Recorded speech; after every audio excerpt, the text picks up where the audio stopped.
This is WSAV News 3 at 10. Good evening, I'm Ben Singer. And I'm Tina Tyus-Shaw. Thank you for joining us. It was quite a week for many Republican members of Congress as they were met with anger from constituents at town hall meetings. That included 1st District Congressman Buddy Carter. He found a big crowd at a town hall in Savannah on Tuesday afternoon. Many who came had concerns about losing their health coverage because Republicans plan to repeal the Affordable Care Act. Carter says he expected a lot of people and also expected some to be angry. And he says having the public events is still a priority. Now, I'll be quite honest with you. There was a discussion. Let's don't do them this time because of everything that's happened. I was not going to be intimidated into not doing them. I'm going to continue to do them. We're even going to do better next time and try to schedule them at night so that more people can come. On the Affordable Care Act, Carter says it's failing and a Republican plan will be better.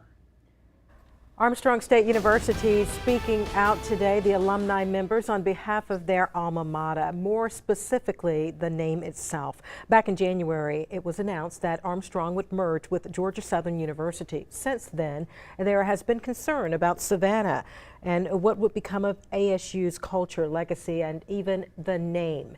So today, the Alumni Association president presented a letter in hopes of keeping Armstrong's name in the new campus as Georgia Southern University Armstrong campus. That name has been something that's been consistent from Armstrong Junior College to Armstrong State College to Armstrong Atlantic State University to Armstrong State University. One thing's been consistent in all that time, and that's Armstrong.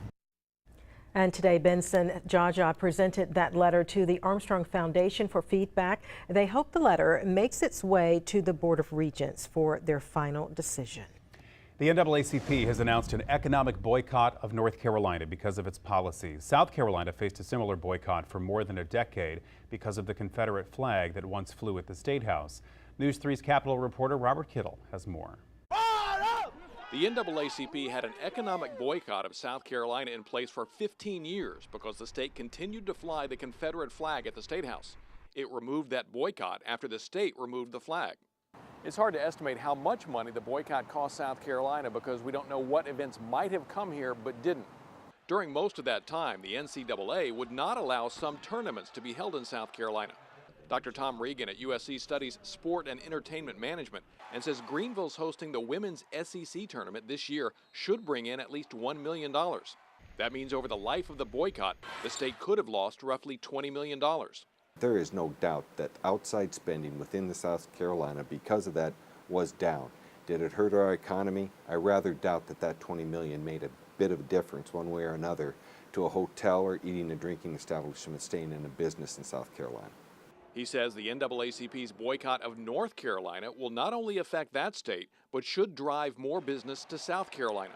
We're going to have a better opportunity to get much better talent and concerts that may have bypassed us in the past. So that's a real benefit, and again, that'll attract outside money and new money, but also keeps the venues much busier. And he says the size of the impact will depend on how long the boycott goes on. In Columbia, Robert Kittle, WSAV News 3. NAACP leaders are urging people to avoid North Carolina with large-scale events like religious conferences, sporting events, and concerts. A large crowd gathered in Jasper County today to honor a man who made a difference in their community and this country. The government building in downtown Richland has been named the Clemente C. Pinckney Government Building. Family, friends, and the community came out for the ceremony. Many grateful his memory will forever be part of the county. I'm elated and I'm happy that this day in history cements his place in history. For forever going forward, the world would know of his contributions to humanity. Congressman Jim Clyburn told the crowd that his friend Clemente was an example for all because he never thought he was better than anyone and always did what he felt was right. President Trump laid out his agenda to the heart of the Republican Party today. The Conservative Political Action Conference is meeting just outside of Washington. Today we learned more about how Republicans want to replace Obamacare. And now you finally have a president, finally. The nation's most conservative Republicans fully embracing President Trump. This is CPAC, the Conservative Political Action Conference. Candidate Trump skipped it last year. Today, he owned it. We are a nation that put and will put its own citizens first. He rallied against what he calls fake news and promised to fix immigration. Oh, we're going to build the wall. Don't worry about it. We're building the wall. Strengthen the military. Nobody's going to mess with us, folks. Nobody. And replace Obamacare. We're going to make it less expensive. Today, a first detailed look at how a draft of a Republican plan that gets rid of the requirement to buy insurance, dismantles low-income subsidies and taxes, rolls back Medicaid, and pays for it all by limiting tax breaks that most workers get for employer health plans. It's nowhere near final, but healthcare again today fueling feisty town hall meetings. We want Obamacare repealed. The president lashed out at the FBI today on Twitter about leaks inside the agency. After reports his chief of staff asked the FBI to knock down a story connecting Trump aides to Russian intelligence. The FBI says the story's overblown. The White House getting involved? Unusual, but no rules were broken. The conference wraps up tomorrow as another one begins. Democrats in Atlanta will elect their new party chair. Coming up this weekend, Tybee Island hosting their Mardi Gras parade. While Mardi Gras celebrations start at noon tomorrow, the parade will kick off at 2, and the event is free. It is right around the corner. Savannah's biggest party of the year, St. Patrick's Day 2017. You can start your planning now. Parking spaces downtown available for pre-sale starting today.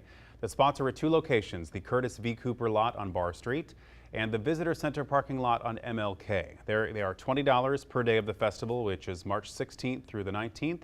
Here's the number to call, 912-651-6470, or you can visit the Parking Services office inside the Bryan Street parking garage. So during St. Pat's, the streets will be flooded with people, and you may have to pay to use a restroom. Well, News 3's Devin Negretti is joining us tonight with how that could benefit a good cause. Well, as you know, it gets incredibly crowded during St. Patrick's Day, and there are no public restrooms, so you can't use them. So restaurants won't even let you use their facilities. That's why some rent porta potties for you to make a minimum $1 donation to use. I raise anywhere from $1,000 to $1,500. That's how much use it'll get. Cindy McManus is talking about the porta potty that's been donated to them for St. Patrick's Day. Don Callahan Real Estate is renting a porta potty to place out during the St. Patrick's Day parade, and all of the proceeds collected for people using the porta potty are going to be donated to Imagine Pet Rescue. McManus has been through 4 of these celebrations so far, and people renting a porta potty for the Irish holiday isn't a new thing. There's porta potties and people rent them and put them out for other people to use, because actually finding a place to go to the bathroom is extremely difficult on St. Patty's Day. That's because business owners will not allow you to use their facility. Public restaurants and stuff don't allow people to come in to use the bathrooms because obviously it would be insane. So Imagine Pet Rescue will charge a minimum $1 donation for you to use their restroom, because that $1 can go a long way. You can treat a dog that's positive for heartworms, or help us save another dog that may be injured. We just saved one that was hit by a car that needed extensive sutures. And they're not the only ones who do this. Some do it for donations. I heard that the Girl Scouts did it last year and raised $1,500 for a charity, I believe. And some do it just to make a profit. But for them, it's all to help this little guy or the next pet. It really allows us to save the medical needs dogs, which we focus on. Imagine Pet Rescue will have a table and a banner in front of their facility, so it's easy for you to select which facility you want to use. I'm Devin Negretti reporting, WSAV News 3. Devin, thank you. Still to come, keeping kids focused on life after high school. After the break, what hundreds of Chatham County students experienced at the annual Black Male Summit.